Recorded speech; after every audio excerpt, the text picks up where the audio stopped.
And in business this morning, civil society organization Wassa is calling for a review of the Minerals and Mining Act to incorporate general hazards in the mining sector. Wassa is unhappy the current act does not address issues bordering on environmental pollution among other hazards associated with mineral exploitation. Improvement in customs revenue following the takeover is something of great significance, because what it means is that over the years, because of certain weaknesses in the system we had prior to this new system that we have established, was creating some leakages that we have been able to plug following the takeover, the change that has occurred, which is the takeover by the Customs Division of the core customs functions. That by how much? I mean, by how much are we looking at? Is it millions of Ghana cedis? How much exactly? I wouldn't be in a position to give you precise figures. For the month of November, for example, we have noticed a significant, you may even call it tremendous increase. But we wouldn't want to jump the gun. The month ended only yesterday, so we are in the process of putting the figures.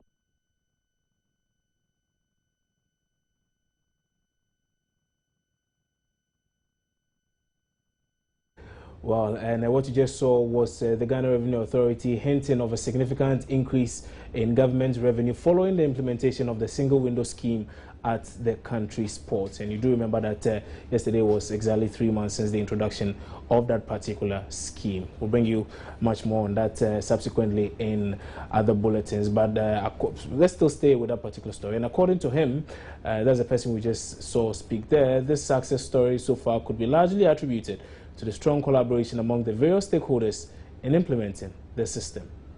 I think when it comes to implementation of a measure such as this one, which requires a lot of other agencies and ministries and departments to work together, support from the top is very important. And this has been successful because we had support from the highest level of government, and that brought all the agencies and the ministries together to work in harmony and ensure the success of this enterprise. That is the takeover of the valuation, classification and risk management functions by the Customs Division. It's an interagency effort.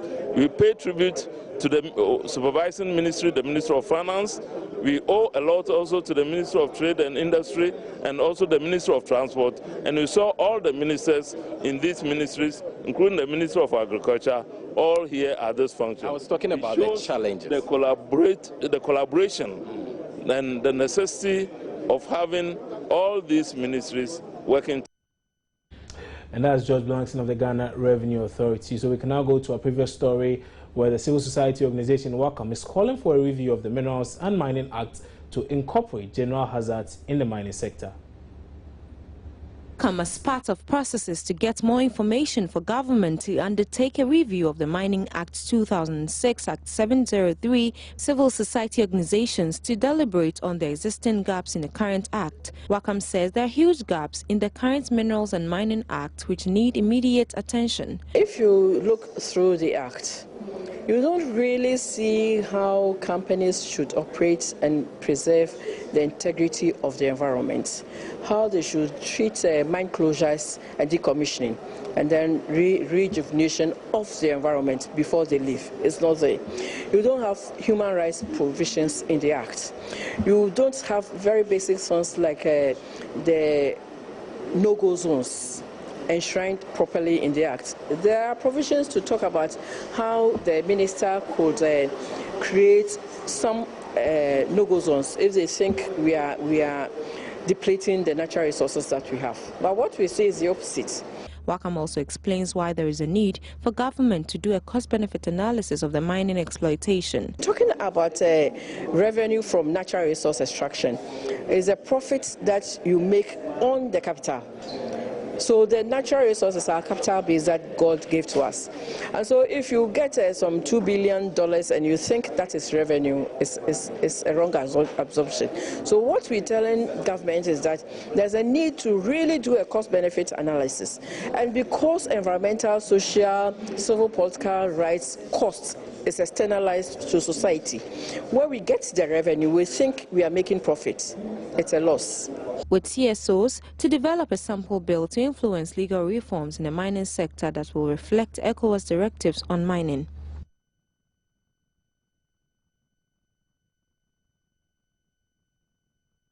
And that'll be all for business here on News Desk.